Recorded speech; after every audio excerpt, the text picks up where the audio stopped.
বলার কিছু নাই, সারা বাংলার মানুষ নিন্দা করছে। আর সন্দেশখালীর পর চোপড়া আর শুধু বাংলার মধ্যেই সীমাবদ্ধ নয়, সারা দেশ জুড়ে তার প্রতিবাদ হচ্ছে, নিন্দা হচ্ছে। চোপড়ার ঘটনার নিন্দা সারা দেশ জুড়ে হচ্ছে। এতে বাংলার ভাবমূর্তি শেষ হয়ে যাচ্ছে এবং বাংলা সম্পর্কে সারা ভারতবর্ষের মানুষের মধ্যে একটা ভয়াবহ বিভীষিকার ধারণা তৈরি হচ্ছে। আমরা কোন বাংলায় বসবাস করছি, যেখানটায় কোনো দলের নেতা মনে করতে পারে যে কোন পরিবারের কোন ছেলের কোন মেয়ের কী করে চলা উচিত বা না উচিত, এবং আইন তুলে নিয়ে এসে সাজা ঘোষণা করে দিয়ে শুধু সাজাটা ঘোষণা করাই নয়, সেই সাজাকে সে নিজে বাস্তবায়িত করছে। অর্থাৎ একটা তৃণমূলের নেতা, সে একদিকে লিডার, সে একদিকে উকিল, একদিকে বিচারক, আরেকদিকে সে শাস্তি দেওয়ার মালিক। অর্থাৎ লিডার, সে জাজ, সে প্রসিকিউটর, সে এক্সিকিউশনার।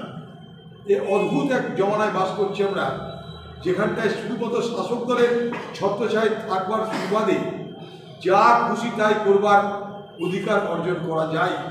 সেখানটায় আমার আপনার ঘরের স্বাধীন আমরা যারা বয়স্ক, যারা তাদের কিভাবে চলবো না চলবো, কি খাবো না খাবো, কেমন করে তাকাবো না তাকাবো, কার সঙ্গে গল্প করবো না করবো, সমস্ত কিছুর দায়িত্ব যেন তৃণমূলের নেতা নেত্রীরা নিয়ে নিয়েছে।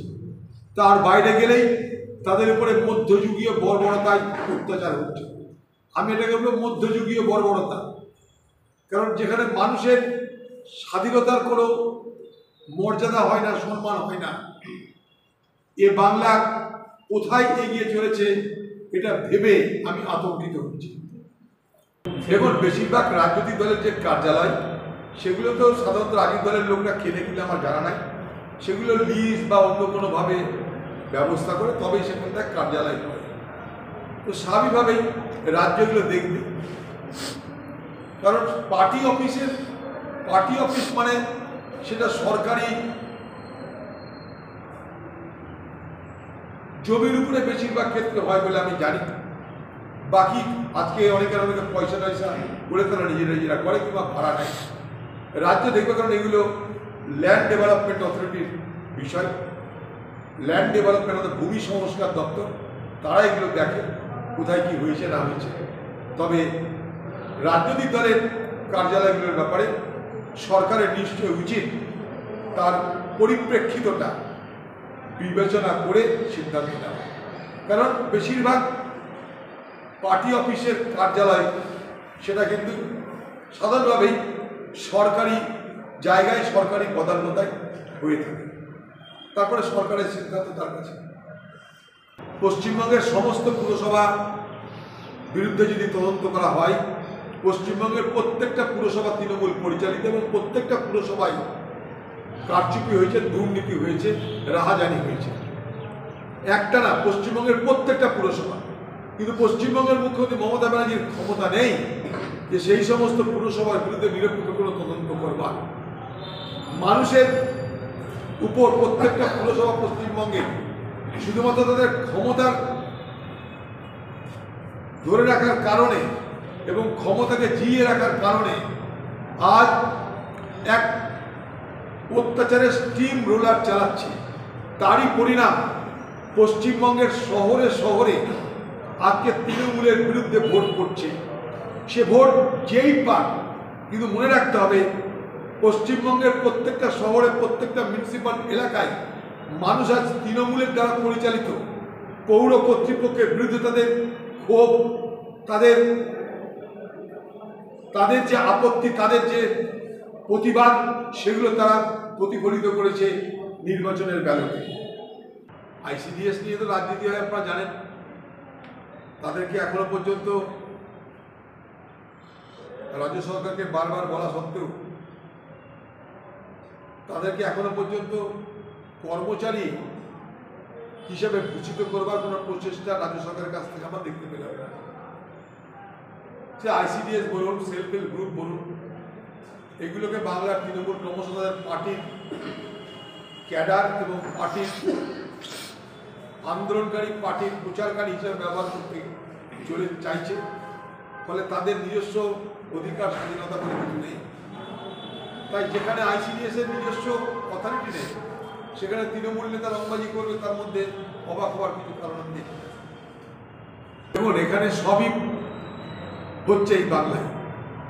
রাজ্যপালকে কেউ কোথাও আমন্ত্রণ জানানে তার প্রোটোকলের মধ্যে পড়লে সে যেতে পারে কোথাও, কিন্তু তার উচিত রাজভবনে বসে সমস্ত বিষয়টাকে দেখভাল করা, পশ্চিমবঙ্গ প্রশাসনের কর্তা ব্যক্তিদের ডেকে নেওয়া। কোথাও তিনি পরিদর্শন করতে পারেন না তা নয়, নিশ্চয়ই তিনি কোথাও পরিদর্শন করতে পারেন। এর আগে রাজ্যপালরা পরিদর্শন করেছেন, আমরা দেখেছি। স্বাভাবিকভাবেই রাজ্যপাল কোথাও যেতে পারেন না এমন কোনো নিশ্চয়ই বাধা, এমন কোনো নিশ্চয়ই প্রতিবন্ধকতা কোথাও নেই। কিন্তু আমরা এটা জিনিস অন্তত রাজ্যপালকে যে আশা করব যে ঘটনা নিয়ে যেন রাজনীতি না হয়। পশ্চিমবঙ্গের দুর্ভাগ্য এটা যে সব কিছুর মধ্যেই রাজনীতি করবার এক দুর্গন্ধ আমরা দেখতে পাচ্ছি। সামান্য এগুলো ইগোর লড়াই, অহমিকার লড়াই। দিদি বড় না দাদা রাজ্যপাল বড়, রাজ্যপাল বড় না রাজ্য বড়, উভয় একটা সমঝোতা করলে এখনই মিলে যায়। এটা উভয়ের মধ্যে অহমিকার লড়াই, ক্ল্যাশ অফ ইগো, আর কিছু না। রাজ্যপাল বলছে আমি তোমার থেকে বড়, রাজ্য বলছে আমি তোমার থেকে বড়, হাম কিসি সে কম নেই। এ তু মাই মাই চলছে। আর দুজন বিধায়ককে আমরা দেখছি তারা সেখানটায় তাদের দাবিতে অবস্থান করছে। আমি যেটুকু জানি যে একজন জনপ্রতিনিধির স্থান হয় লোকসভা হলে স্পিকার লোকসভা, রাজ্যসভা হলে chairman Rajya Sabha, vice chairman Rajya Sabha, আর যদি বিধানসভা হয় তাহলে সেখানটায় স্পিকার বিধানসভা। তার মধ্যে কখনো উপনির্বাচন, কখনো নির্বাচনের হয়তো তারতম্য থাকতে পারে, কিন্তু এগুলো এমন কিছু নয় যে এটা কোনো বড় সমস্যা বলে পরিগণিত হতে পারে। এটা কোনো সমস্যাই নয়, এটা একটা সাধারণ সমস্যা, সেটাকে জটিল করা হচ্ছে। এবং প্রতিদিন আমরা দেখতে পাচ্ছি টিভির পর্দায় তাই নিয়ে খবর হচ্ছে। যারা অবস্থান করছে তারাও প্রতিদিন কিছু না করে টিভির চেহারায় চলে আসছে, আর যারা তাদের শপথ করতে দিচ্ছে না তারাও প্রতিদিন খবরে চলে আসছে। তো বাংলায় খবরই খবর, বাকি সব বেখবর, শুধু তৃণমূল আর রাজ্যপালের খবর, বাকি সব বেখবর। এ বাংলায় বর্ষা, এ বাংলার বন্যা, এ বাংলার জলসংকট, এ বাংলার পানি জলের সংকট, এ বাংলার রুটি রুজি সব বেখবর। একটাই খবর, দিদি কি করছে, দিদি দলের লোকরা কোথায় সন্ত্রাস করছে, রাজ্যপাল কি করছে, এই নিয়েই আমরা ব্যস্ত হয়ে আছি। বাকি সমস্যা নিয়ে আমাদের কোনো ভাবনা নেই, চিন্তা নেই।